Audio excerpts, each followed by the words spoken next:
Welcome back to our YouTube channel. In this video lesson on CAPS Mathematics for Grade 12 and Grade 11, the topic trigonometry.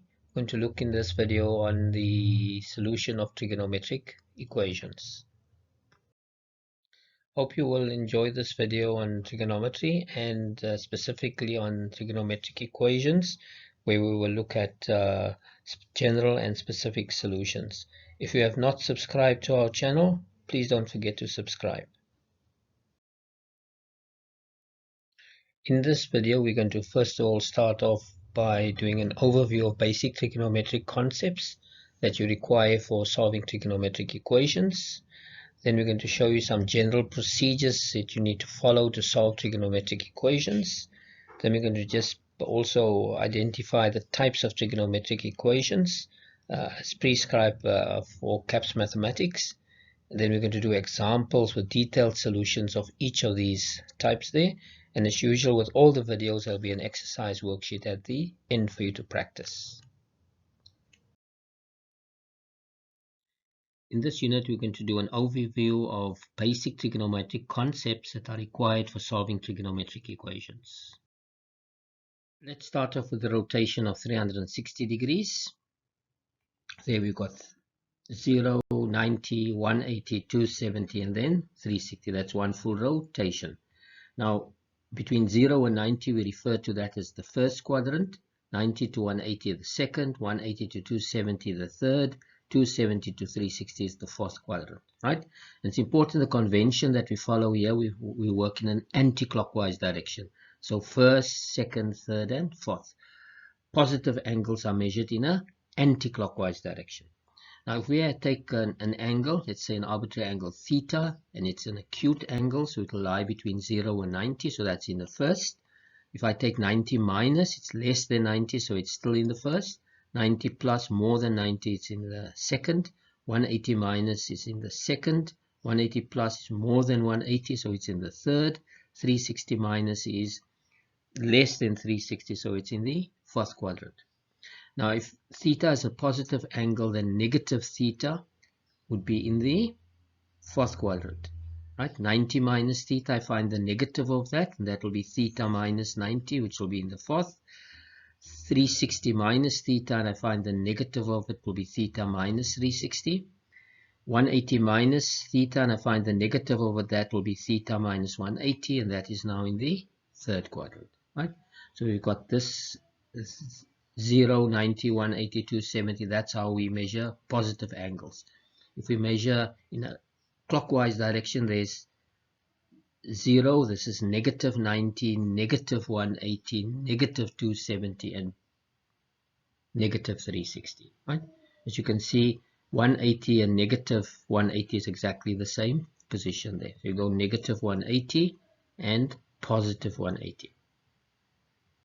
Start with the first trigonometric function that we're going to work with, and this is the sine function. Let's look at the graphical representation of that sine function. So we can see there, this is the sine curve, and there I've got one full rotation or one full period of it. You can see the sine is defined between negative 1 and 1. Sine x is defined between negative 1 and 1. So we get all values between negative 1 and 1. And the period for sine is 360. This is a periodic function. As we can see there, let's take our quadrants there. You see there I've got my quadrants arranged horizontally. So that is going to be 0 to 90, 90 to 180, etc.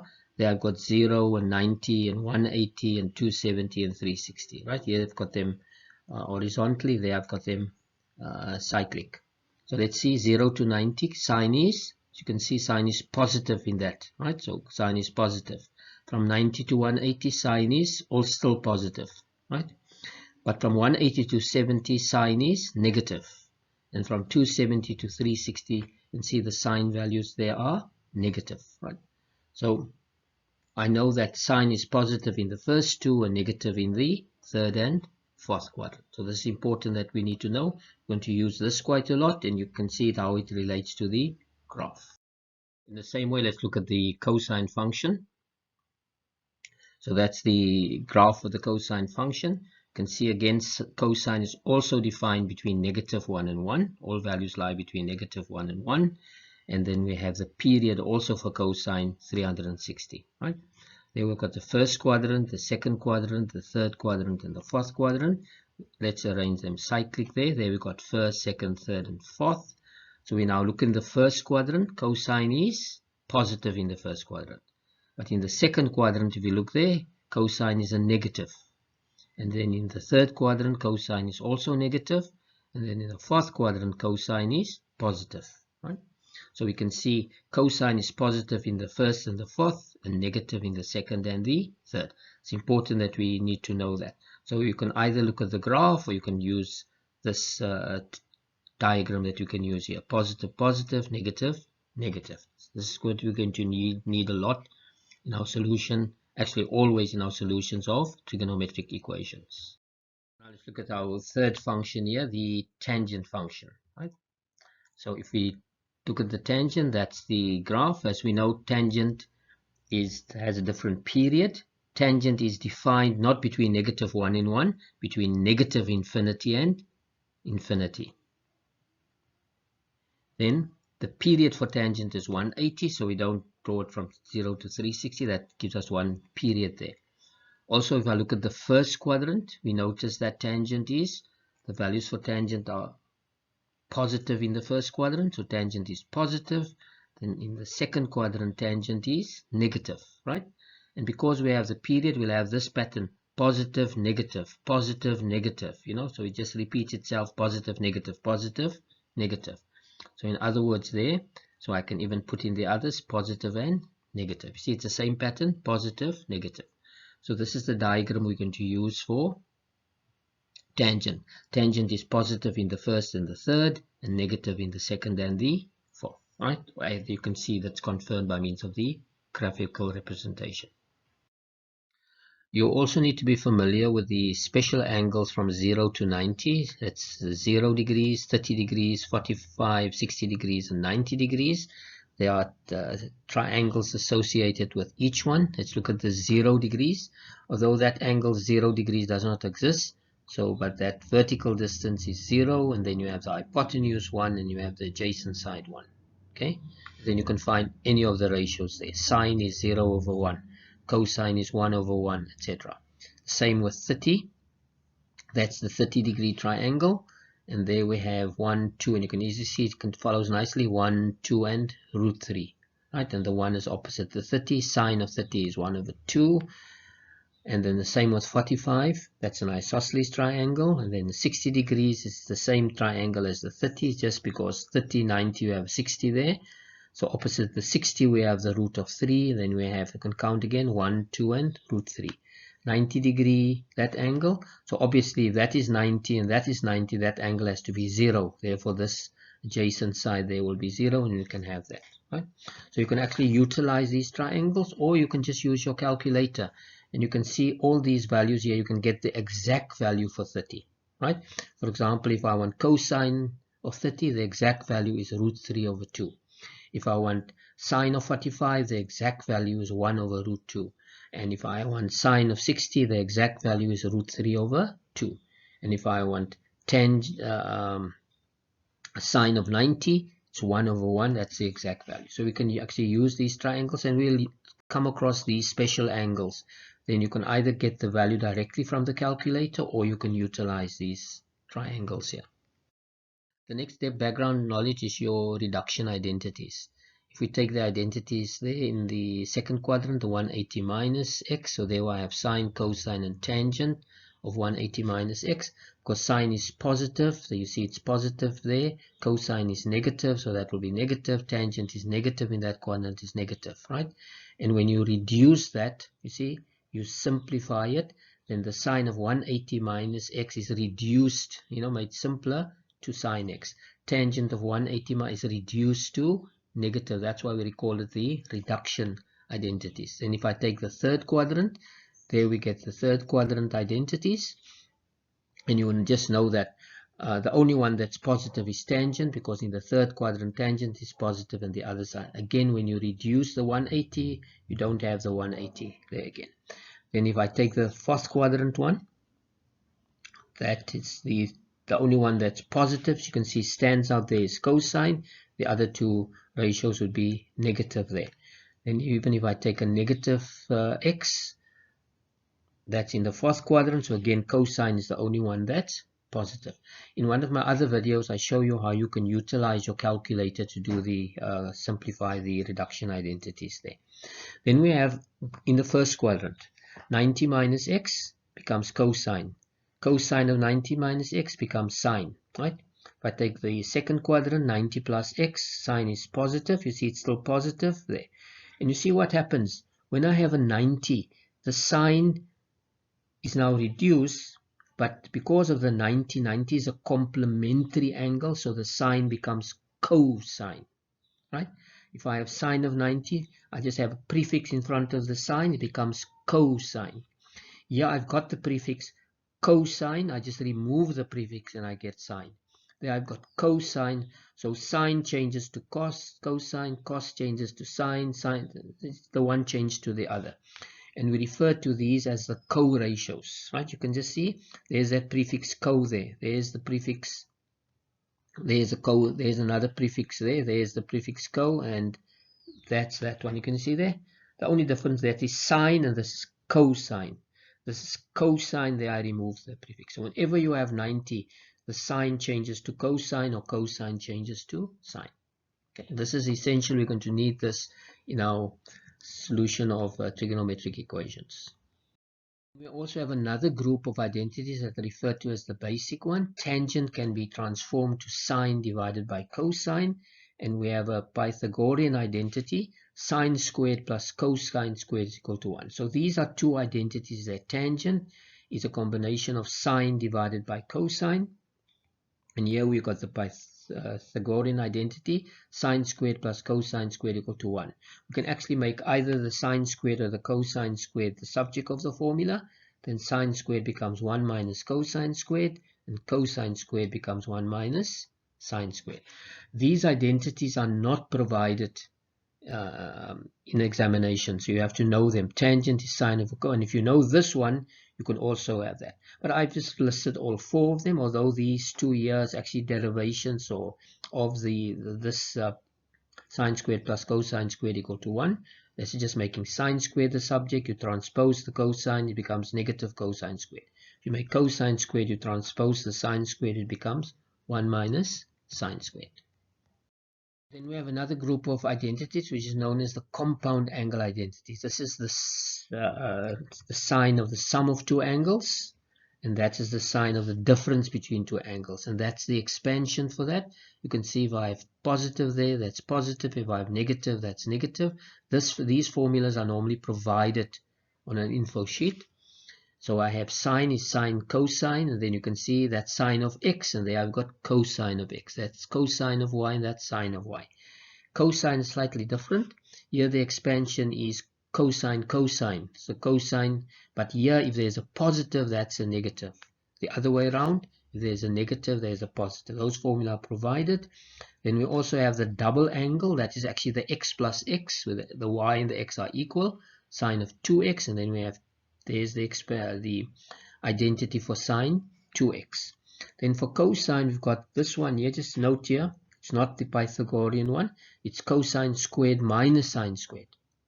But I can, instead of cosine squared, I can write that in terms of sine squared using my 1 minus sine squared.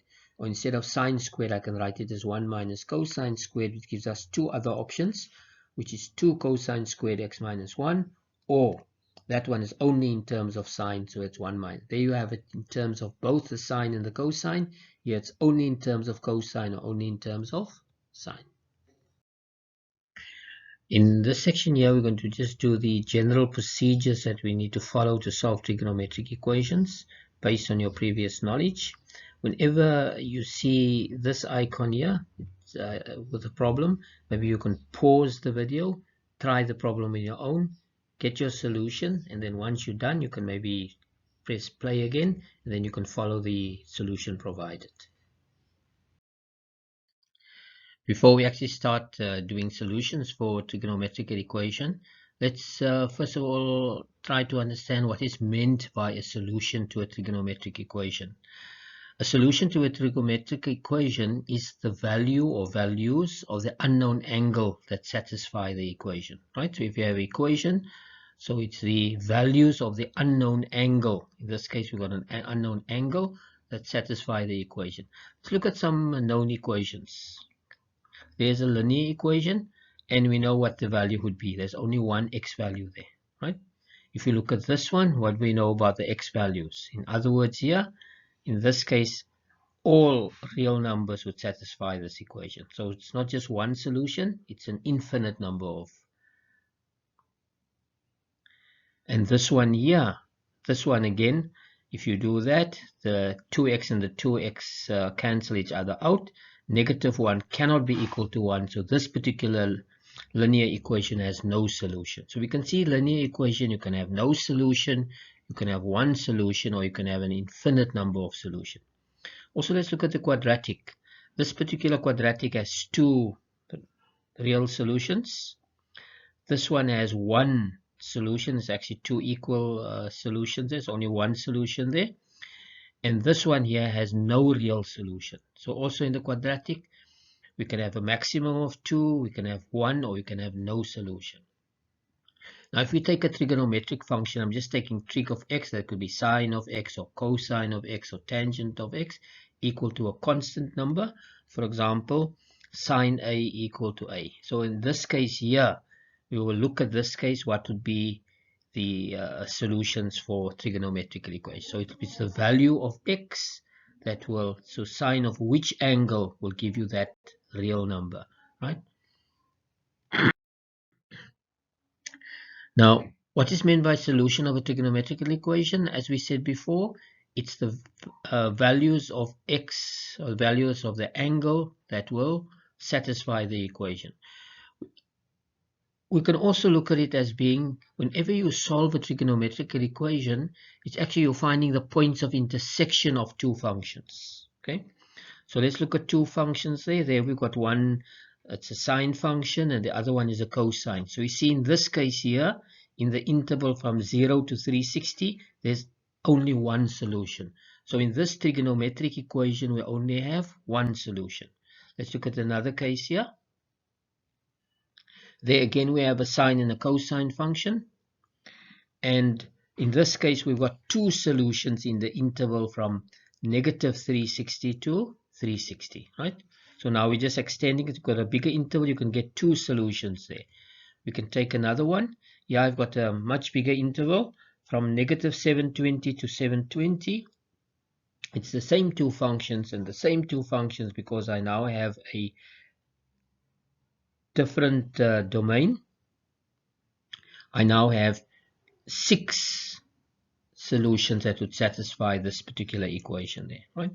So in other words, you can have, like the algebraic one, you can have maybe one solution or two, you can have 3, but because trigonometric functions are periodic, right? They don't just end at 720, you can have another evolution, another one. We will can also have an infinite number of solutions. It's also possible when you have two functions, you can have two functions where they do not intersect, then you have no solution. We'll also encounter that. Now, we need to understand what we mean if we refer to a specific solution for a trigonometric equation, right? To do that, let's illustrate this with an example.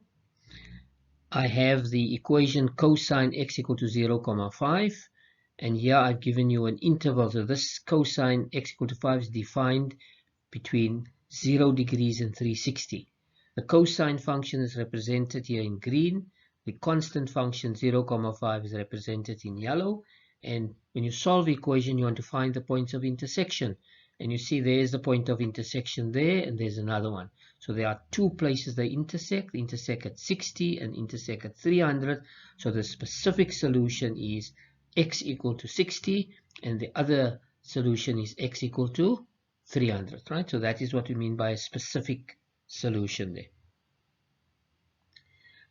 Now let's take another interval. Here I want the interval from between -180 and 180. The same equation, but a different interval. So specific to this interval, you can see now there are 2 points of intersection. at 60 degrees and negative 60, right? So here the solution x equal to 60 and x equal to negative 60, those will be the solution specific within that interval there. Now, what do you mean by a general solution? Recall that the trigonometric functions are periodic functions, right? In other words, you can get an infinite number of solutions. So we want a general solution. We want to find all the solutions. And here we're going to show you how do you write down all those solutions, right? Let's consider cosine x equal to 0, 5. Let's look at it graphically. So in this case here, I have the cosine x, and you can see I've got the arrows here to indicate it continues. So it doesn't stop at 360 or by negative 360, it continues. The same with the constant function, it continues on the right side, continues on the left side. So you can see if it continues there, there'll be an infinite number of solutions. Now you know it's not possible to write down the infinite number. So we're going to show you a notation that you can use for writing down all the solutions, and that is known as the general solution. So let's look at, there's my two solutions in the interval 0 to 360. The one is 60 degrees and the other one is 300. Now we want to generate more angles. You see, I want to find that other one. So the period is 360, so I take 60 degrees plus 360. So let's shift it 360 degrees to the right. And then I get a solution there, 420. I could also go 360 degrees to the left. And that will give me negative 300, right? The same, so I can then write it this way, 60 degrees. And then I just add one period, or I subtract one period. Or I can add two periods if I want more on the right side and more on the left side. Or k here can be an integer, plus 1, minus 1, plus 2, minus 2, or 0. The same way, if we take the 300, yeah, I didn't make provision for more of the graph on the right side, so let's move 300 degrees, 360, let's move it 360 degrees to the left. If I move it 360 to the left, I get negative 60, and I move it another 360, and I get negative 420. Now we can write all these solutions now this way. We'll show you later again in more detail. So it's 300 plus a revolution, or 300 minus a revolution, or 300 minus 2 revolutions, or 300 plus 2 revolutions, right? But we have to indicate what k stands for. K is an element of the integers, and that is the general solution, right?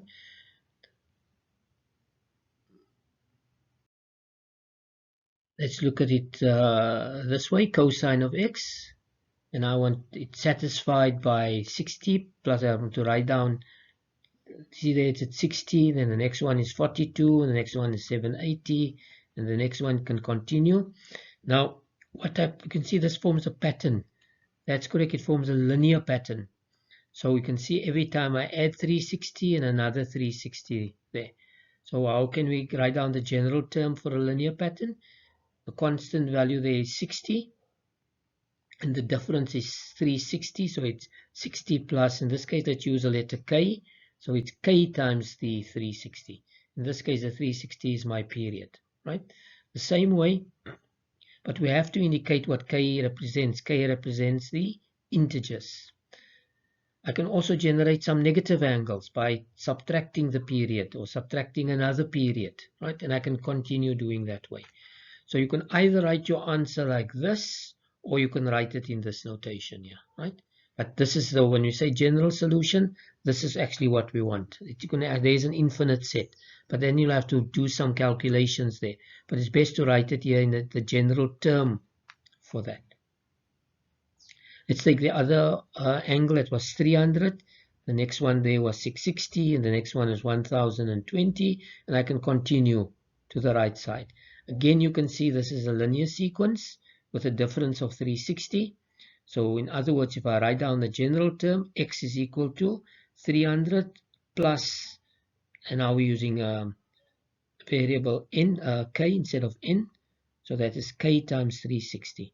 And we have to indicate what the k represents.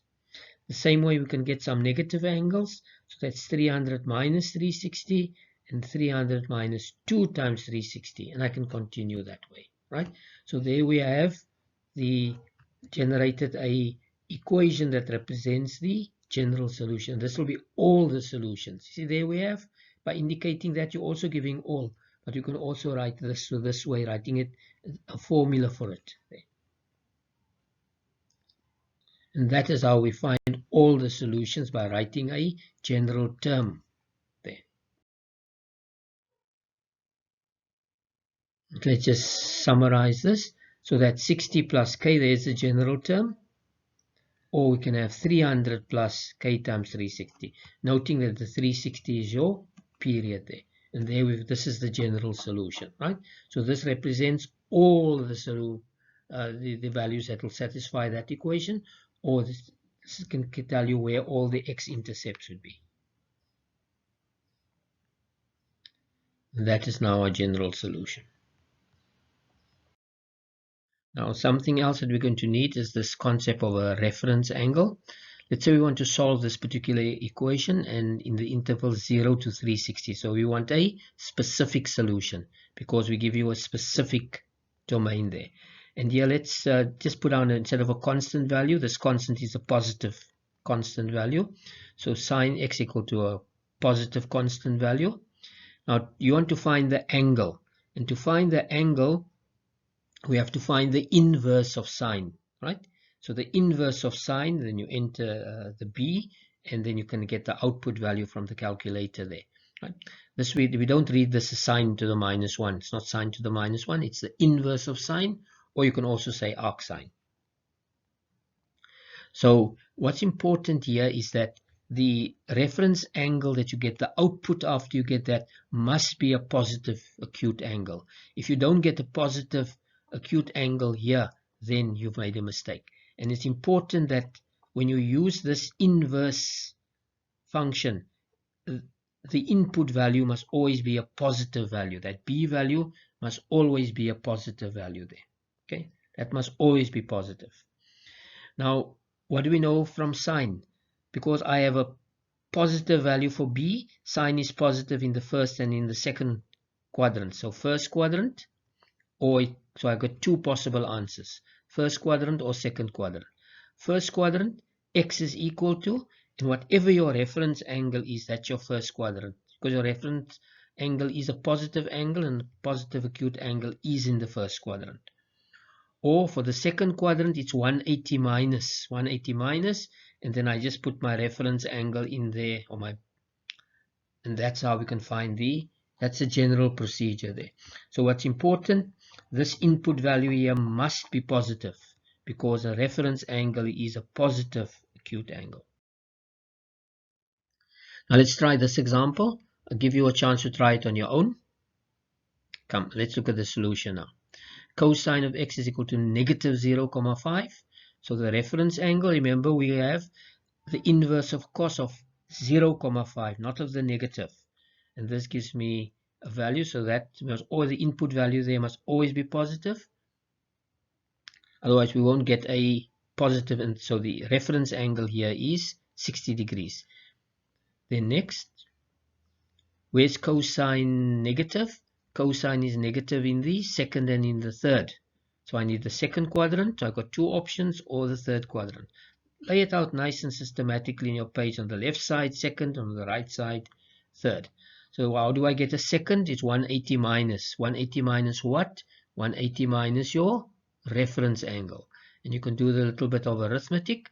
But because we want a general solution, you add k times the period. Because the period for cosine is 360. Do the little bit of arithmetic. That gives me 120 degrees plus k times 360. For the third quadrant, 180 plus. 180 plus what? 180 plus there you can see it, just the reference angle. Then you add the general solution part, the part that will generate the general solution, plus k times 360. Just simplify that. That's 240 plus k times 360. But we have to indicate what k stands for. That's right. K is an element of the integers. But instead of integers, you can write down integers, but we've got a symbol that represent integers. We can just say k is an element of z.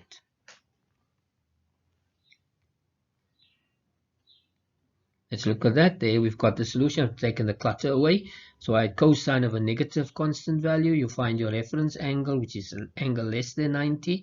You check where cosine is negative, and where cosine is negative, you then calculate and you add the part of the term that will make it a that will generate all the angles. So that's plus k times 360, and then don't forget to write down k is an element of z.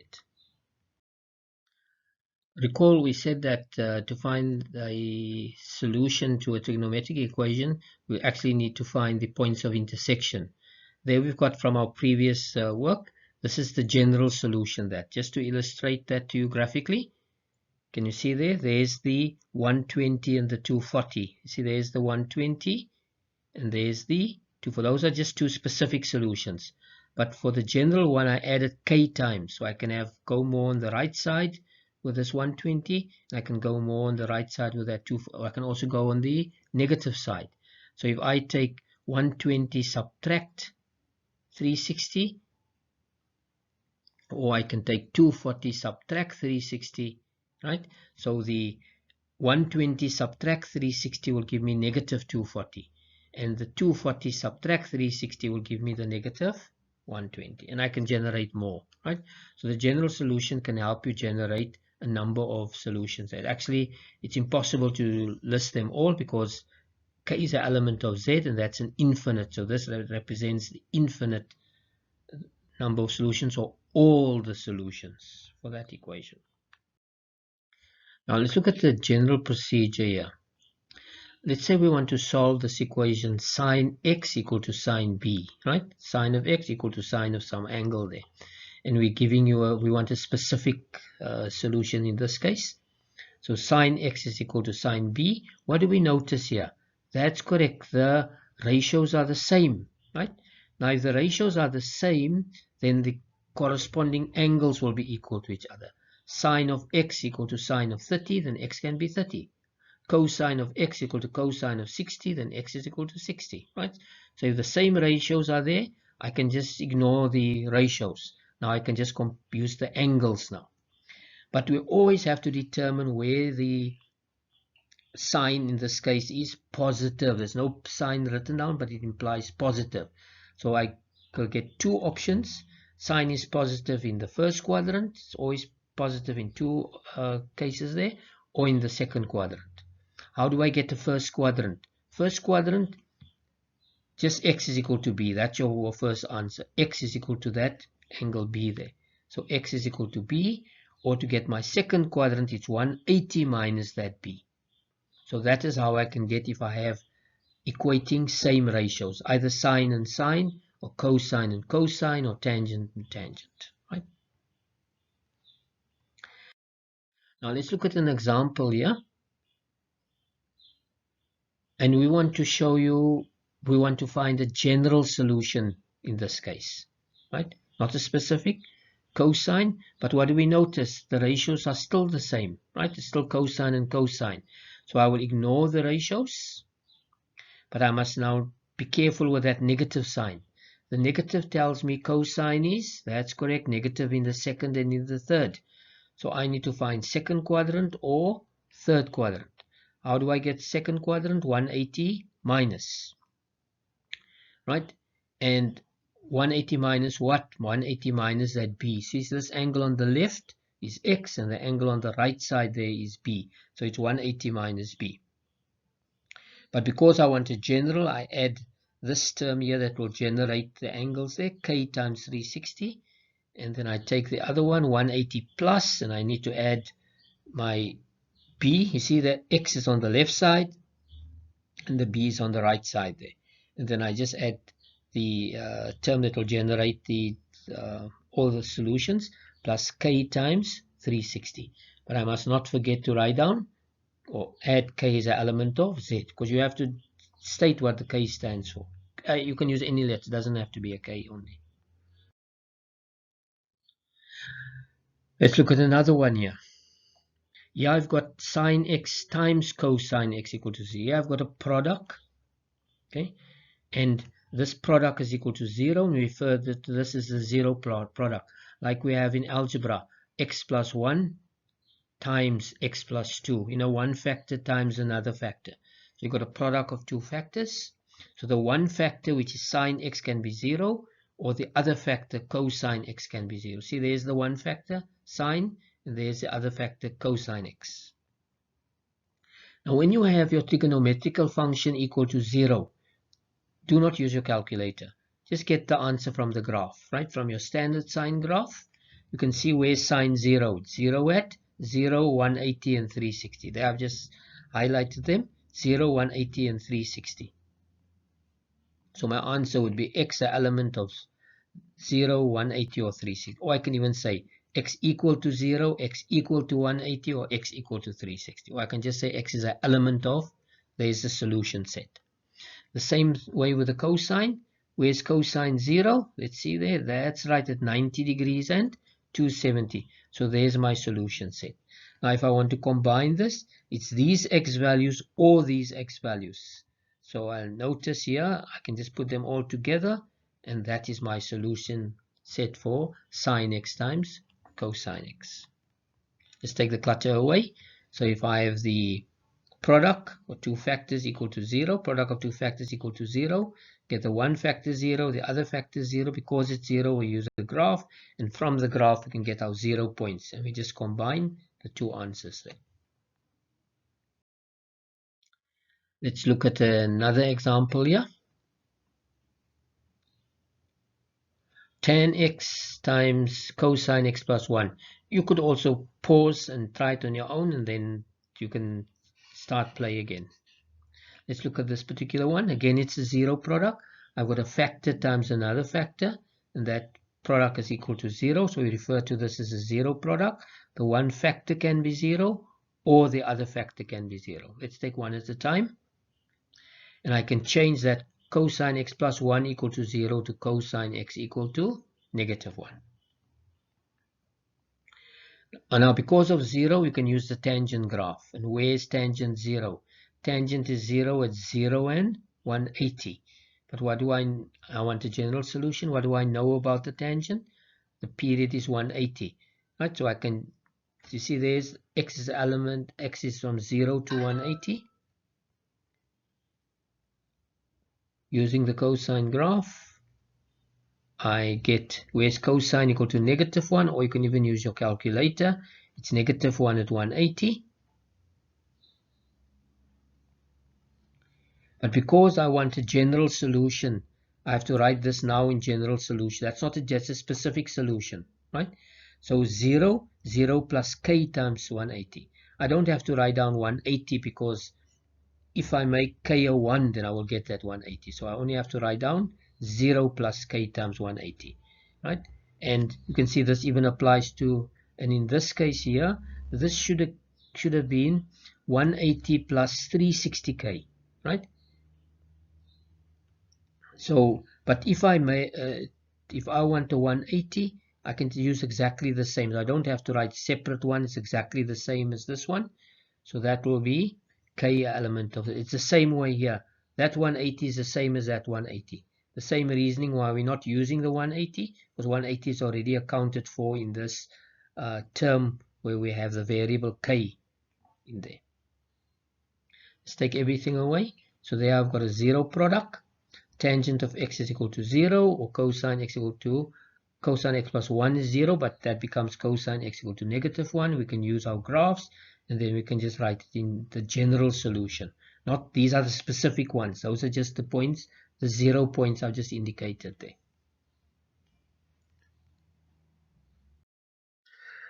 In this section here, we're going to look at the different types of trigonometric equations that we will be solving. There are 5 types of equations that we will be solving, and we will be discussing each one in detail. The first one, there you have sine of ax equal to sine of bx. As you can see there, you've got sine and sine, so you've got the same ratio, but different angles. And that we refer to as having same ratios. Here we have sine of an angle and cosine of another angle. So we don't have the same ratios, but if the ratios are not much different, this is sine and this is cosine. So these are referred to as the co-ratio. Okay, very similar to type 1. Then type 3, here we have sine of an angle. You see sine and cosine, but it's identical angles, but the amplitude, right, the coefficient there is A, the coefficient is different. So we can see here this is different to type B. In this case here I have different angles. Here I have the same angles, but the other difference is here I have a coefficient of 1 and a coefficient of 1. In this type here we do not have the same coefficients, so we'll refer this one here. We're going to make use of tangent to do that, which we'll explain later. Here we have something different. Here we have a product, right, equal to 0, and this we'll refer to as the zero product. Those are equations of that type. And lastly, they will also have an equations, but now if you compare this to the previous ones here you have sine and cosine. You see here I've got one term and one term, single term and a single term, single term and a single term. Here I have one term, but I have more than one term. So you can see there, if I look at number 3, it's different to number 3. Okay, there I've got first of all, it's got different angles. There's an x and an x. Here I've got an ax and an x. But here I've got one term and one term. Here I've got one term and two terms. And these ones here will require identities to solve that. Let's go to look at each one in a little bit more detail. As we said here, the ratios are the same. I've got sine and sine. I can even have cosine and cosine, and tangent and tangent. So we've got the same ratio with different angles. You see there, same ratio, but different angles. And examples of this type will show you how to do them. There I have tangent equal to another tangent. Same ratio, but different angles. There I've got sine, sine and sine, same ratio, but different angles. And it's also one term and one term. Yeah, I've got cosine and negative cosine, cosine and cosine, don't worry about that negative, and I've got different angles. So that's the same ratio type. Let's look at the second one here. As you can see here, I have a sine and a cosine. So they're not the same ratio, but they're not that different. They just complementary, say co-ratios, right? And again, different angles. And examples of that type, it's cosine and sine. There I've got sine and negative cosine. Then the third type here. Now let's compare it to type 2. You see there I've got sine and cosine. Here I've got sine and cosine. But in this type 3, the angles are identical. Here the angles are not identical. Other difference is, here I have a coefficient. In type 2 I've got coefficient of 1 and coefficient of 1. Here the coefficients here, or this amplitude part of the function, they have an amplitude that's not 1. You see it's A and the other one is P. You see that's where you have to focus on. And then the angles are the same. And this one here we'll make use of the tangent identity. And examples of that type, can you see there? I've got sine and cosine, but there the amplitude is 2 of this function and the amplitude is 3 of that function. Same here, I've got identical angles, sine and cosine, different amplitude. The amplitudes are not 1. That's not a 1, that's a 3, that's a 5. And the fourth type here, it's different. Here I've got a product equal to 0. Right? It's totally different to the previous. I've got a product equal to 0, and we'll refer to this as a zero product, or we need factors equal to 0. And examples of that type, there I've got 2 factors. And there's another one. This one here I don't have factors, but I'll first have to factorize. Then it's going to give me a 0 product. Again here I don't have factors, but I can factorize that. Now let's look at this one here. Let's compare it to type 2. Okay, if you look at type 2 here, I've got sine and cosine. Type 5 also has sine and cosine, right? I've got different angles. I also have different angles. But the big difference here is, here I've got one term and one term. Here I've got one term and more than one term. Right, so that's what makes it different. So it's different to type 2. If I want to use the co-ratio one, it must be a single term and a single term. It must be a 1 and a 1. I'll do this differently. This one here, we're going to use identities, the different identities available to us. Let's look at examples here. If I look at this one, even if I transpose that, you can immediately see if I keep the sine squared alone, then I have two terms on, and actually there's squares and there's no squares in the other types there. With this one here, even if I transpose the cosine, it's a tan and a cosine, not sine and cosine, so it's different to the previous types there. And here I have sine of 2x equal to 3 cosine. So we got sine and cosine. Even if I transpose it, they have got a 3 and a 1, and they have got different angles. So we'll show you how to do that. And this one here, they have got cosine, and this one also will be, you can see there, they have got different angles and co-ratios, but I now got a 1 and a 2. So I'll show you how to go about one of these examples. I mark this with an asterisk, but these are the ones where you'll need compound angle identities to do that, right? You cannot use co-ratio here. You cannot use tangent here, right? Because for tangent you need the same angles. You don't have the same angles, right? You cannot factorize that, so you'll have to use identity. The same with this one. I cannot use co-ratio because I don't have a coefficient of 1. It cuts out co-ratio. Cannot use the tangent approach because the angles are different. So I'll have to use identities, and we see which identity is available to us. I mark these off with little asterisks, but these are the ones where we'll need compound angle identities. We'll do them in a lot more detail. In this unit, we're actually going to solve different examples of trigonometric equations with detailed solutions of the different types that we mentioned in the previous section. Whenever you see this icon here with a question before you follow the solution, maybe you can pause, try it on your own, and then you can play and then follow the provided solution. Right? You can pause and try whenever you see that, whenever that's indicated. Now, let's look at some examples where the ratios are the same, or as I mentioned, type 1. Okay, so there we want to solve an equation, cosine of x minus 30 equal to negative cosine of 2x, and we have a given interval where x is an element between 0 degrees and 180 degrees. That's the interval from 0 to 180. So we actually want a specific solution.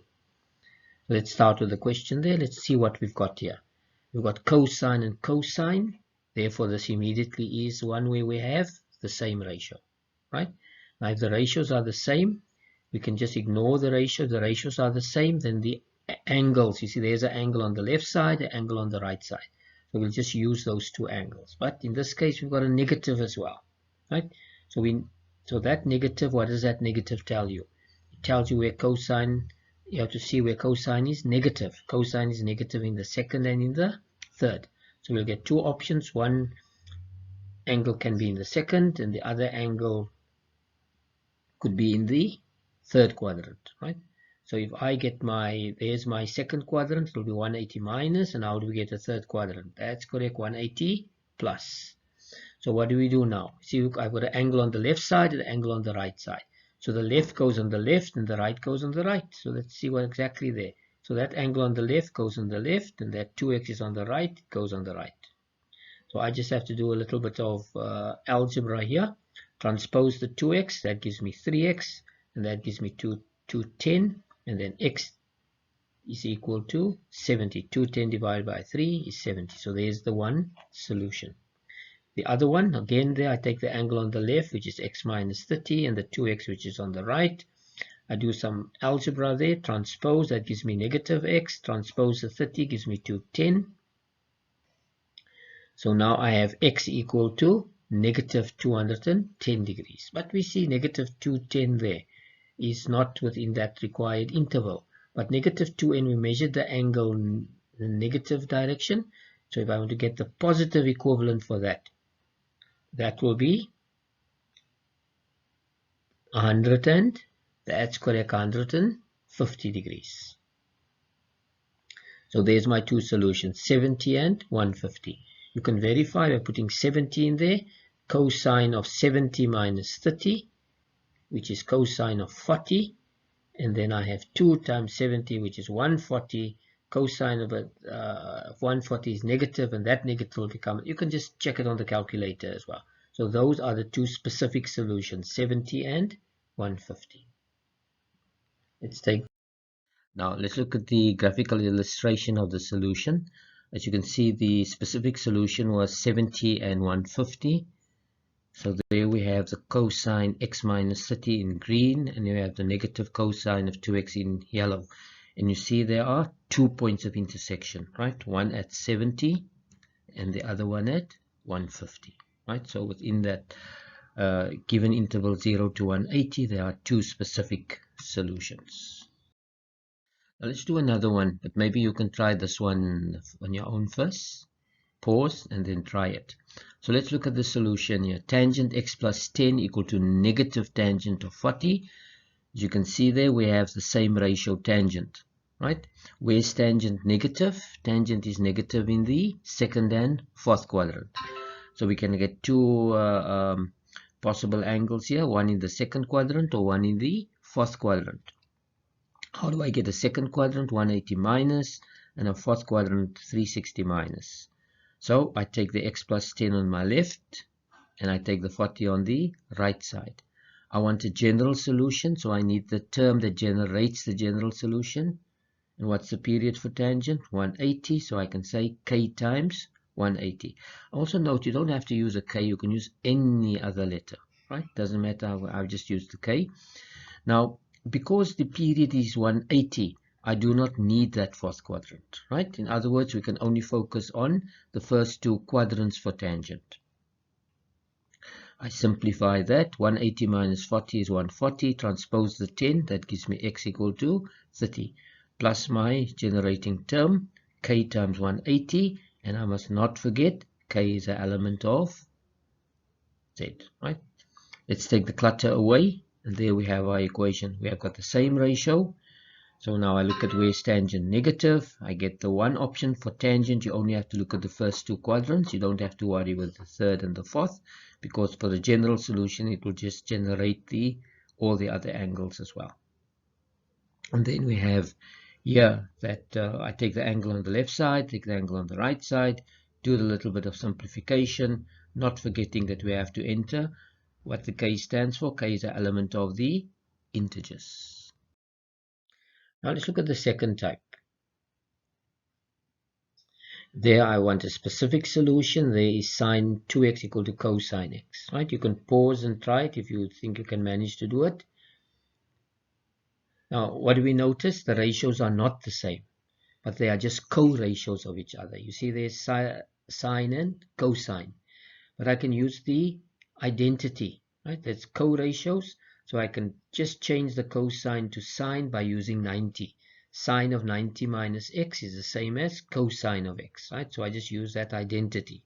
Now we notice the ratios are the same. And now the ratios are the same. Now it's the same as type 1. So I'll just have to check. I did not write down the plus sign, but it's the implied positive. Sine is positive in the first and the second. So I'll get the first quadrant and I get the second quadrant, right? So I only have to compare now, use the left hand angle on the left side and the angle on the right hand side. For the first quadrant, I don't do anything. I just put the angle on the left, which is 2x, and the angle on the right is 90 minus x, okay? And then I can simplify that. That gives me 3x equal to 90, and then simplify further, x is equal to 30. The same with the second quadrant. 2x is on the left, 90 minus x. Be careful, because of the subtraction, use a bracket. Now I just have to transpose and simplify that. So that will give me x equal to 90. Right. Now, you see 30 and 90 is part of is within that interval. But 30 and 90 is just in the first quadrant. Maybe there are more. How can I get more? That's right, we previously showed. We just need the period. So if I have a 3x, what will the period be here? Because I'm ending with a 3x. Normally it is 360. So it is 360 divided by 3, which is 120. So if I add 120 to 30, I can get 30 plus 120, that's 150. And I can even add another 120 to this. I take another one, so it's 150 plus 120, or 30 plus 2 times 120, which gives me 270. So now that's how I can generate additional angle. So I just have to get the period here. For this one, the period here is 360. So if I add 360 to that, it will fall outside that domain there. So I won't generate additional angles. Yeah. So we just don't remember. Here we have to see the period. The period is not 360, but 120. Now let's just look at the graphical illustration of our solution of our problem sine x equal to cosine x. There we had our values of x, 30, 90, 150 and 270. So let's look at the graph there. If we have to draw the graph for sine 2x and cosine x within the interval 0 to 360, sine is the green one and cosine is the yellow one. And we see there are 1, 2, 3, 4. There's it. Still 30, 90, 150 and 270. Right? If we had to draw the graph, find the points of intersection, we'll should get exactly the same solution there. Now let's consider a second example. Maybe you can try this one and pause. So one cos x plus 30 is equal to negative sine of 2x. Right? What do we notice? Got co-ratios. So we can change the sine to a cosine. That becomes negative cosine of 90 minus x. Okay. Then we notice now that the ratios are the same. Then the ratios are the same, then the corresponding angles will also be the same, and depending on the quadrants. So negative, cosine is negative in the second and third, so sort out our quadrants first. Second, there's 180 minus, and third is 180 plus. Okay, so just put the brackets. So the x plus 30 is on the left, and the 90 minus 2x is on the right. Careful with the minus sign. Let's undo that. But because I want a general solution, I need to add k times 360. That gives us negative x is equal to 60 plus k times 360. Therefore, x is equal to negative 60 minus k times 360. Okay. The third quadrant, I've got my x plus 30 on the left side and the 90 minus 2x on the right side. I transpose the x's.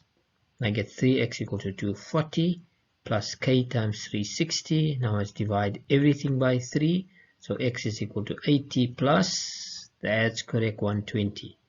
And because of a general solution, we must indicate what the k stands for. K is an element of the integers. Right? Let's take the clutter away. There we've got our solution. First of all, co-ratios. We change the sine to a cosine. Negative in the quadrants. We sort out our quadrants. X plus 30 on the left, 90 minus x on the right, x plus 30 on the left, 90 minus 2x on the right. Right? Add the general solution term plus k times 360. And now I can solve for x, and I get x there. Same on this side, solve for x, and don't forget k is an element of z. Now let's consider the different type of trigonometric identity, type 3. This is going to be a specific solution. So let's look at this here. Sine x equal to 2 cosine x. We notice that we have got co-ratios, but it's different from the previous type in that here we have a coefficient of 2. I have 1 sine x and 2 cosine x. The co-ratio approach can only be used if you have a 1 and a 1, if they have the same coefficient, right? A 1 and a 1. And you know this 2 here, actually this is the function 2 cos x, that will be the amplitude. So if you have different amplitudes and you have co-ratios and the angles must be the same. See, there's an x and an x, the angles must be the same. I can make use, so it's the same angle, as we said, and there must be a co-ratio. And then you'll see the amplitudes have to be different. Then you can follow this particular approach, and that is dividing both sides by cosine. So I divide both sides by cosine, and by dividing both sides by cosine, you will now notice something. I now have sine over cosine. And what is that? That's correct. It will now give you a tangent. So you can change that to a tangent. And then the cosine and the cosine cancels out, and it just gives you the constant 2. So you've changed this now to a different trigonometrical ratio from sine and 2 cosine. We now have tangent. And how can we do this? We just have to find the reference angle. Reference angle for 2 to the nearest degree is 63 degrees. Then we've got 2, and that's positive. So tangent is positive in the first, or tangent is positive in the third, right? Because I want specific solution, I get two options there. How do I get a first? It's just the x is just equal to that reference angle. I don't do anything with the reference angle because 30 degrees is a angle in the first quadrant.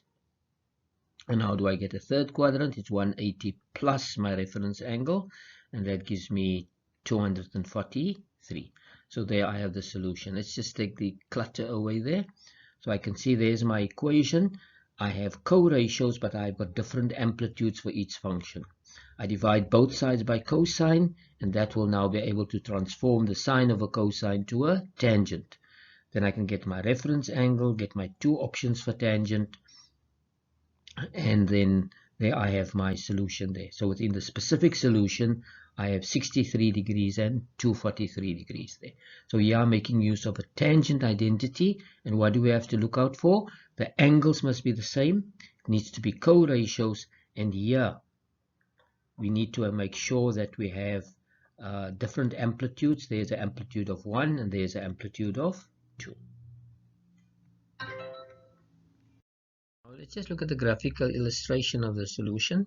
There I've got the sine curve, which is in green, and the 2 cosine is in yellow. And when you solve the equation, you want to find the points of intersection.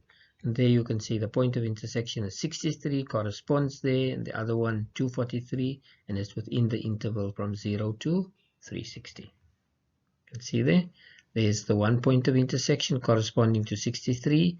There's the other point of intersection corresponding to 243. Let's do another one, but this one is for you to try. But we want a general solution. So I've got the expression given there. I can transpose the 2, it becomes negative 2 sine x. I've got the same angle, that's okay. I've got co-ratios, but I've got different amplitudes. So I'm going to introduce a tangent. How do I introduce a tangent? That's correct, dividing both sides by cosine. So I can already see I've got an identity. Sine over cosine is going to be tangent. That's tangent. And I can make tangent the subject of the formula at the same time. So it's just 3 divided by negative 2, which is 1,5. Reference angle, remember we need a positive value there when I take the inverse of tan. And that gives me approximately 56 degrees. So where's tangent? Negative. Tangent is negative in the second. Because of a general solution, I only take the second quadrant. 180 minus 56, and I add for general solution, that's correct, k times 180. I do the arithmetic, that's 124 degrees plus k times 180. I'm not done yet. What's still missing? That's correct, you have to indicate what k stands for. K is the element of the integers. Let's take the clutter away. There we've got our solution. I transpose on the other side, divide both sides by cosine. I then see that I get tangent, find the reference angle, check whether it's negative. Because of general solution, you only need one quadrant where it's negative. And then you can add your general term there, k times 180. Why 180? Because the period for tangent is 180. Don't forget the k element of z. Now let's look at an example for type 4. This is a specific solution. Let's look at the question. 2 sine x minus 1 times cosine x plus 1. They've got a product of two factors. So I'm going to have 0 product. When we have a 0 product, the one factor can be 0 or the other factor can be 0. Right? Let's take one factor at a time. Sine x is equal to 0, 5. I need to find the reference angle. for 0,5, which is a special angle of 30. 0,5 is positive, so sine is positive in the first. So x equal to 30 is my first quadrant angle, and how do I get the second? That's right, 150 minus 30. 180 minus 30, which is 150. So 30 is fine, but 50 is outside my interval. So 150 is not a solution. Let's go to the cosine. Cosine of x is equal to -1. I need to find the reference angle. Inverse of cosine of 1, that gives me 0 degrees. Where's cosine negative? That's correct, second and third. How do I find second? 180 plus and 180 minus. Because of the 0, let's do it together. 180 plus 0 or 180 minus 0 still gives me 180. But 180 is not a solution because it is outside my interval there. Now, you see, we want some negative angles, so we need to generate some negative angles. How can we generate negative angles? That's correct, using the period. What is the period here? For sine x, the period for sine x is 360. And the period for cosine is also 3. So let's use the 360 with the 30. So I can generate, remember I want angles between -270 and 90. So I use my period, so it's x 30 minus 360, which give me -30, which is outside my given domain. And then I take 150 minus 360, which gives me -210. That is fine. And then for the cosine answer there, I need to take 180 minus 360, which gives me -180. That works. So you can see there, the 30 is fits within the interval, and the -210 as well as the -180, right? But the positive 180 and the 150 and the -330 are not valid. So there's my solution: -210, -180, and 30. Let's write them in nice ascending order there. You can even take the clutter away. There we have it. When we have a product of factors, the one factor is 0 and the other factor is 0. I can get the sine x as the subject, get the reference angle, check my quadrants, get my answers. But to generate negative angles, I just use the period. Period for sine is 360, so I can just take my angle minus the period, I can get a negative angle. Or I can take my angle minus 2, depends on your interval there. Right. Same here, the period for cosine is 360, so it's 180 minus 360, which gives me -180, and I can just identify which angles are not valid and which are valid there. Let's look at another example, maybe this one where you can try on your own first. Just pause. Okay, let's look at this one here. There I've got a product of two factors, so I can use the zero product. So that means the one factor can be equal to 0, or the other factor can be equal to 0. Okay, let's start with the first one. That becomes cos x equal to -0,5. We find the reference angle, but remember positive 0,5. That gives me a special angle of 60 degrees. Where's cosine negative? Cosine is negative in the second and in the third quadrant. So the second quadrant is 180 minus 60, which is 120. And how do I get a third? 180 plus. And 180 plus there is 240. But we notice 240 is not a solution because it's outside the interval that's required there. So only 120 applies and not the 240. Tangent of x equal to 1.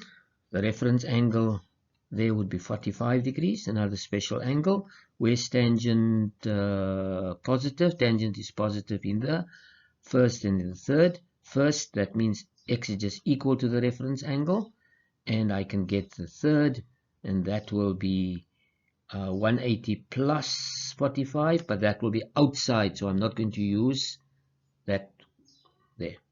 Okay. Now let's look there. We want some more negative angles. At the moment I don't have any negative angles, so we need to generate some negative angles. How do we generate negative angles? That's correct, we use the period. What's the period for cosine? 360. So I want to get angles between -180 and +180. So I need the period of 360. and that will be 120 minus 360, which is negative 240. And then I can take 240 minus 360. I can even take that 240 minus the 360, give me negative 120. As you can see, the negative 240 is outside the interval, and the negative 120 is within that interval there. And for the 45, what's the period for tangent? 180. So I can say 45 subtract 180, which gives me negative 35, which is within the interval. So in this particular specific solution, my solution there is x equal to the negative 135, then x equal to the negative 120, x equal to 45, and x equal to 120. And there I've written down the solution set there. Let's just take the clutter away. You've got a zero product, one factor equal to 0. I can get, for cosine, I can get the reference angle because it's negative. It's in the second and third quadrant. I get my options, and I see 240 doesn't apply. For tangent there, I get my reference angle as 40. I'm not going to use 145 plus 180 because it will be outside. Then we need to generate some negative angles using the period for cosine. So I subtract 360, give me negative 240, which is not applicable. Then I take 240, subtract 360, that gives me a negative 120, which is within. And I take the 45, and the period for tangent is 180 here. 45 minus 180 is negative 135, and there I've got my solution set. Let's do another example. In this case, we also have, you can see it's not like type A or type 1 or type 2 or type 3 because I've got a square in, okay? But I've got it equal to 0. So for a 0 product, you need factors. So here in this case, the factors are not given, so we first have to factorize, okay? So what type of factors can we apply here? That's right, we use a common factor being sine x. So I take out sine x as a common factor, and I end up with 2 sine x minus 3. Okay. And then now I've got a product, I've got a 0 product. So sine x can be 0, or 2 sine x minus 3 can be 0. Sine x equal to 0, get it from the graph. We should be used to that. That's 0, 180, and 360. Remember, we want a general solution. So there's there. So I can get 0 degrees plus my term that will generate the general solution plus 360 degrees, or I can take 180 degrees plus 360 degrees there. Okay. I'm not going to take the 360 because the 360 is built in here. Let's take the other factor there. 2 sine x minus 3. That gives me sine x equal to 1,5. And you can see sine x cannot be equal to 1,5 because sine is defined between negative 1 and positive 1. So there's no solution for that factor being equal to 0. So this is my answer. Let's maybe take the clutter away. So there's my solution to this equation. So here we first had to factorize. Right? We've got a 0, but we first factorize. And then we can get our values for x, and we can write it down as a general solution there. Let's take another example. Maybe you can try this one. You can pause. Let's look at that. You can see it's not like type 1 or type 2 or type 3. So in this case here, we're going to take out we're going to factorize, right? But what type of factorization do you see here? That's right, this is a trinomial. So I get the two factors, 2 tan x minus 1, tan x plus, because 2 tan x times tan x is 2 tan squared x. Negative 1 times positive 2 is negative 2. That's a positive 4 with a negative 1. That gives me a positive 3. So we have the correct factors. Each factor I can equate to 0. There's the one factor, or the other factor equal to 0. Tan x is equal to 0,5, or tan, can get the reference angle there from 0,5. It's approximately 27 degrees. Tangent is positive in the first and in the third. Because I want a general solution, I'll only use the first. So only use the first, so that's going to be 27 degrees plus, and what for the general solution? K times 180. Let's go to the other one. Tangent of x is -2, right? Tangent can be defined for -2. So I get my reference angle for 2, and that gives me approximately 63 degrees. Where's tangent negative? Tangent is negative in the second and fourth. Because I want general, let's take the second only. Don't need to take the other two because of the period being 180. So second there, x is equal to 180 minus 63. And then I have to add my general solution part there, plus k times 180. I do the arithmetic there, 117 plus k times 180. General solution, we must never forget to, that's right, k is an element of z, right? Let's maybe take the clutter away here, and there's my solution, right? I first had to factorize, then I get a product of factors, because a zero product always works with a product of factors. So if you don't have factors, you have to try to factorize there. Now let's look at examples of the last type. Again, we'll start with a specific solution. Now if you look at the equation there, tan x equal to sine x, you can see it's not like type 1 because I've got tangent here. It's not like type 2, I've got tangent, right? It's not like type 3, and then even if I transpose that, I will not be able to get factors there. So I cannot use any of the previous 4 methods there. So what do I need to do now?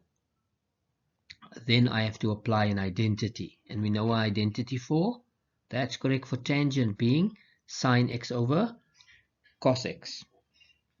Now how do we simplify fractions?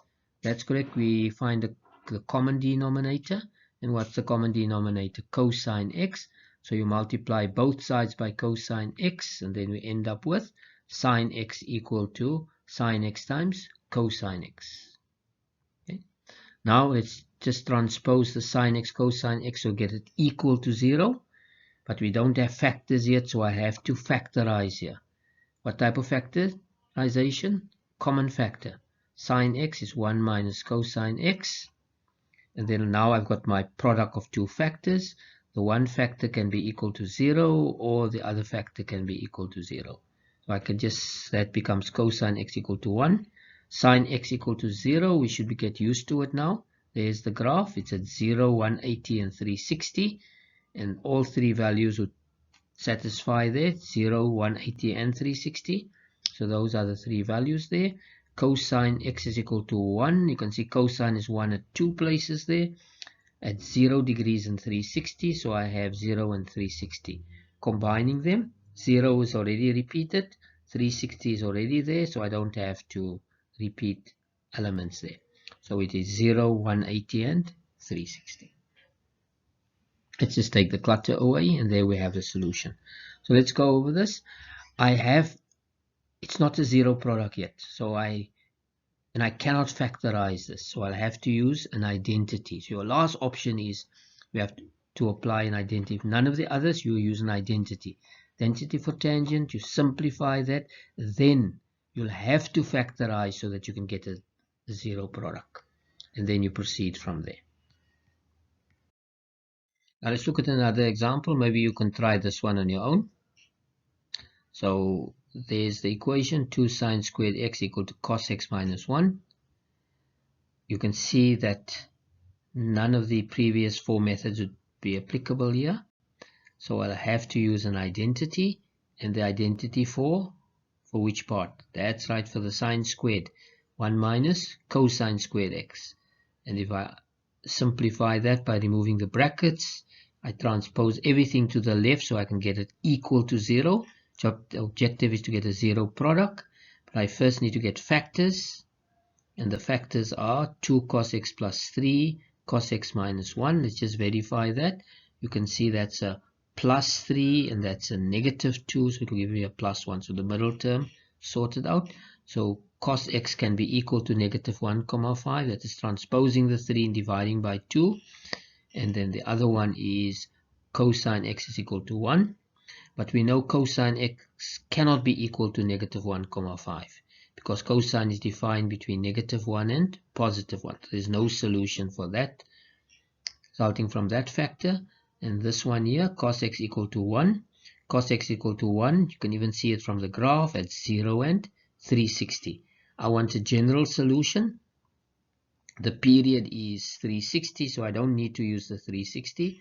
So there's the two values where it is 1. But to get the general solution, it will just be equal to 0 degrees plus 360k. You obviously can leave out the 0 degrees if you like. Let's take the clutter away, and there we have our solution. It's not necessary to write down the 0, but just to show what happens, because 0 plus k times 360 is just k times 360. So that, and we don't have to write down that other value for 360 there also as a general solution, because the period is already 360. Now, the following examples would require using compound angle identities, right? And in the CAPS mathematics, this is prescribed for grade 12 only. So if you haven't done compound angles, or compound angles is not prescribed for you, then the following examples would not be applicable to you then. Let's look at this. There we've got the sine of the sum of two angles and sine of the difference of two angles. Notice if there's an addition, I still have an addition there. If I have a subtraction, I still have a subtraction. But with cosine here, if I have an addition, it becomes a subtraction. If I have a subtraction, it becomes a addition. Then we also have the double angle formulas. Sine of 2x is 2 sine x cos x. And cos of 2x, we've got three options. Cosine squared x minus sine squared x, or just in terms of cosine, it's 2 cosine squared x, or in terms of sine, 1 minus 2 sine squared x, right? We'll show you when which one is the best one to choose in your equations. It depends on the equation. So let's take a first example now with this type here. So again, here we want a specific solution. We take this example. You can see it has more than one term on the right side, right? So it's definitely not type 1 or type 2 or type 3, and there's no zero product here yet, so I'll have to get it 0, but I'll have to factorize it. That cannot be factorized, so if you cannot factorize, you then have to use an identity. Cosine of 2x, there's an identity for cosine of 2x. Now which one? Because I want sine, I'll choose the one with the sine. Okay, so that will become 1 minus 2 sine squared. If there was cosine, I'll preferably use the cosine version. If there's sine and cosine on the other side, then I'll use the one that is cosine squared x minus sine squared x. But in this case, I want sine, so I choose this one here. That's the better option to take there. But you could have taken any of the three there. I then simplify that, and I now get, you see the ones cancel out. And now I end up with 2 sine squared x plus sine x equal to 0. Now I want a zero product, but the zero product needs factors. So I need to factorize. I take out sine x as a common factor. I end up with 2 sine x plus 1. Each factor can be equal to 0. So that factor can be 0 or the other factor. And if I get that, that becomes sine x equal to negative 0,5. Transpose the 1, divide by 2. Let's do the 0. We should get used to the 0 already. That's 0, 180, and 360. So there's my values that will solve the equation. 0, 180, and 360. And for the other one, I need the reference angle. Reference angle for that is 30 degrees, a special angle. Sine is negative in the third and fourth. Third quadrant is 180 plus. Fourth quadrant is 360. That's my 360 minus. So that would be third and fourth. 180 plus, which is 210. Simple arithmetic. 360 minus 30 is 330. So you can see there. But now we must just check. The 0, 180, that fits in the interval. 210 fits in, and 360. So all of them are possible. So I'm just writing them all together now. 0, 180, I can write it I'm just writing them nice and systematic there. Let's take the clutter away, and there we have our solution, right? So we'll have to use an identity. In this case, we choose this version of it because we have sine, right? Then you have to factorize, and once you have the factors, you use your zero product idea there. And we want a specific solution, so make sure that your values lie within the given interval there. Now let's, with this example, let's just verify the graphical illustration of the solution. So those were the values that satisfy the equation. If we had to draw the cosine of 2x curve there's a cosine of 2x curve, and sine x plus 1 is the one in green, and you can see they intersect at 1, 2, 3, 4, 5 places. Then those are the 5 places: 0 degrees, 180, and then 210, and then 330, and the last one at 360 there. Right? That's just to verify your solution. You don't require to draw the graph, but I'm just showing you that your solutions are valid. Now let's look at an example of type 5. I've got sine x plus 30 equal to negative 2 cosine of x. Let's look at this equation here. We've got co-ratios, but I can't apply the co-ratio identity. Why not? Because I don't have the same amplitude. You see there the amplitude is 2 and there the amplitude is 1. So I cannot use the co-ratio approach here. I also cannot get a zero product it's not possible to factorize this as it is at the moment. So I will have to use an identity. Which identity? That's correct, the compound identity for sine. I get the sine expansion, and there's the sine expansion. And now what do we notice? We have a special angle. In special angles we can find the exact values. And cosine of 30 is √3/2, and sine of 30 is a half. How can we simplify equations if we have fractions? Correct, multiply both sides by the common denominator, in this case 2. If I multiply both sides by 2, I get √3 sine x plus cosine x equal to negative 4 cosine x. I need to simplify. I've got a cosine x which can be transposed. That gives me negative 5 cosine x. And now we notice we have the co-ratios and we have the same angles. So I can use my type 3 approach by dividing both sides by tangent x. If I divide both sides by tangent x, I get sine over cosine. And what would that become? That's correct. Sine over cosine I can change to tangent. And cosine over cosine cancels out. And making tangent the subject, I end up with negative 5 over √3. What do I do next? I need a reference angle. Reference angle there is approximately 71. I need to find out tangent is negative. Tangent is negative in the second and in the fourth quadrant. Because I want a general solution, I only focus on the first two quadrants.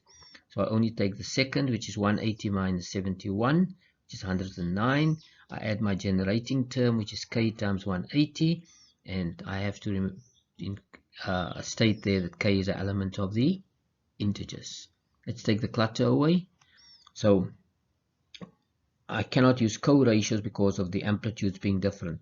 I use this identity and special angles, and then I simplify, and now I've got co-ratios again here, but with the same angles. So I can use the tangent approach by dividing both sides by cosine. I get a tangent function. Now find the reference angle, find the quadrants, and then write down the term add the term that will generate a general solution.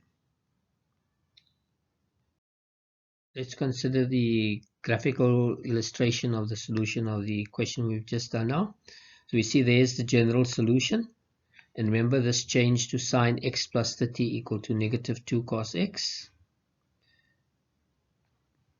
and I must equate it to negative 2 cos x. So there's the sine x plus 30, and there's the negative 2 cos x. And as I can see there, they intersect at two places within that interval 0 to 360. So that's 109. So I use 109, but I use the generating term. And a 109 plus 180 will actually give me that 289. So that is my 109 for my general.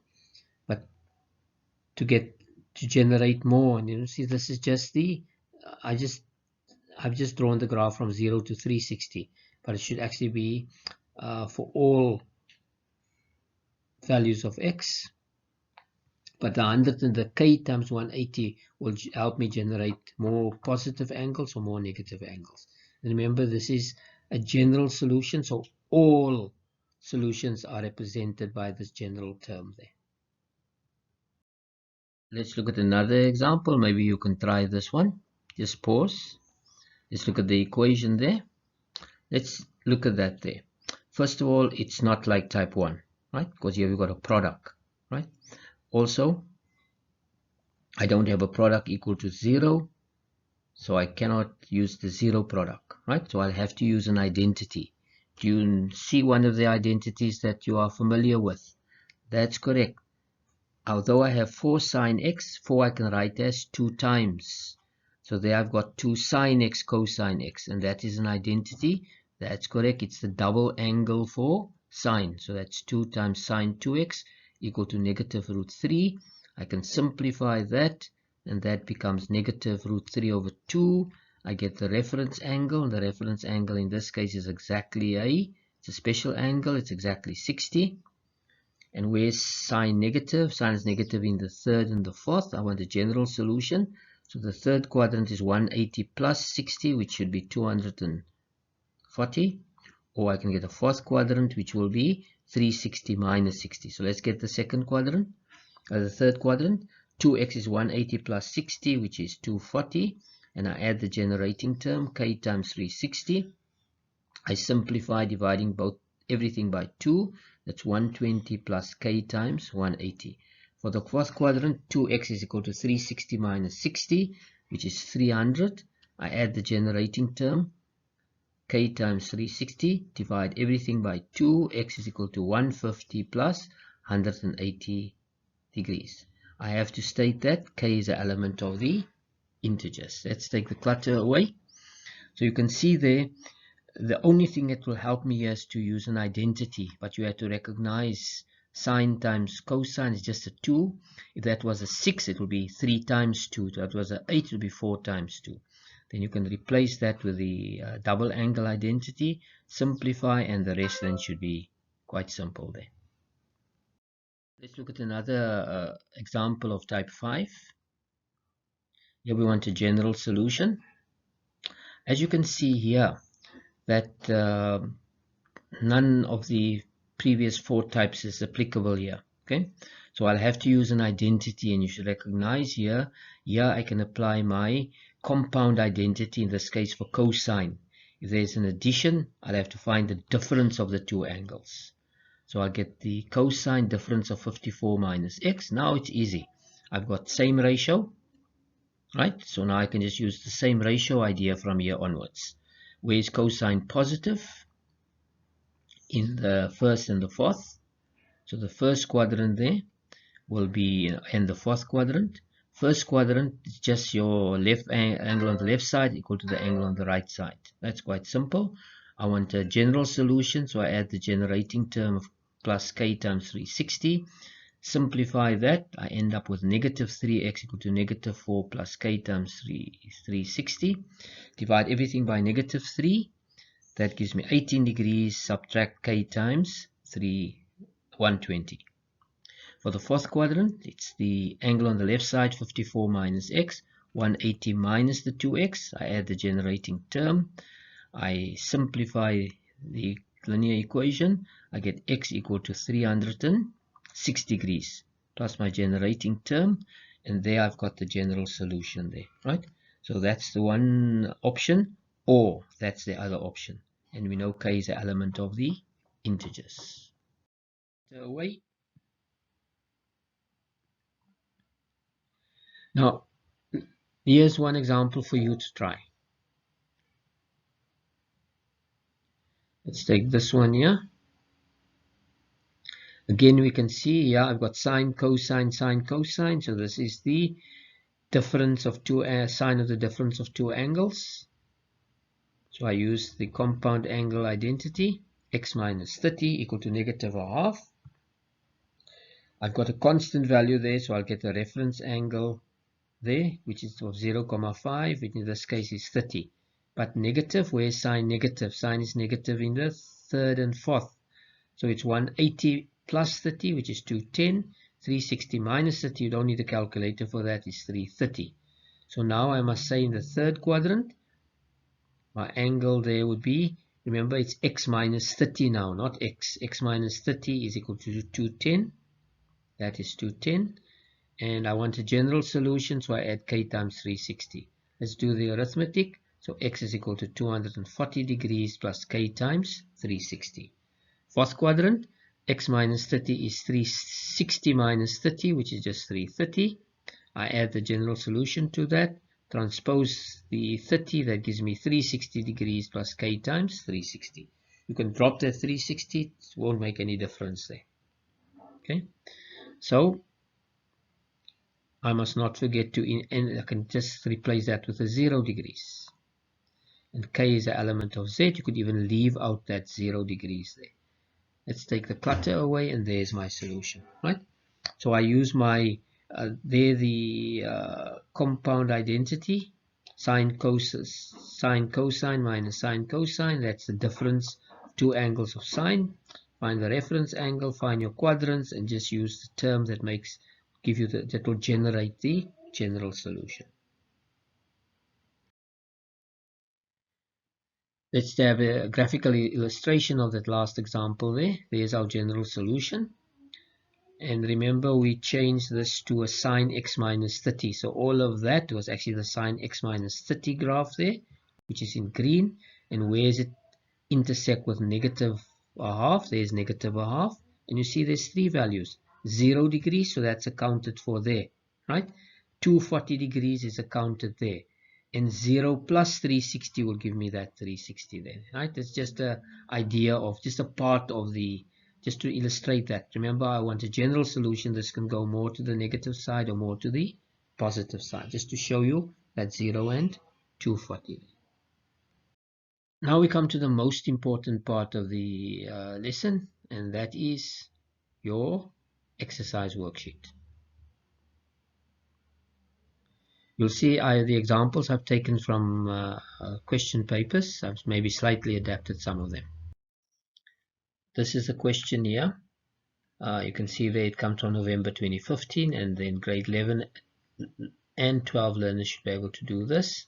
There we want a general solution. Then there's February, another general solution, another general solution. Then here we have a general solution, and there we have a specific solution and a general solution. All of them, as you can see, I say grade 11 level, right? So this can be given to either grade 11 or grade 12. Then I've got some questions here, as I've listed as grade 12 level. And here, these questions here will need compound angle identities, right? There we want a general solution and a specific, and a general and a specific, and that's a general solution and a general solution. Let's see there. Here we have a few more. Again, these are all grade 12 levels. If you haven't done compound angles, you will not be able to answer these questions here. So there's 3 more questions there. I think there we want a specific solution, and that's a general solution, and this is another general solution there. The solutions to all these questions will be uploaded in another video, detailed solutions there, but you try this on your own first. Hope you enjoyed the video and that you found it useful, and that you now have a better understanding of how to solve trigonometric equations. Also view our other videos on grade 12 CAPS mathematics topics, and if you have not done so yet, please subscribe to our channel. Also reminder, solutions to exercises videos have also been uploaded, and please don't forget to subscribe. Until next time.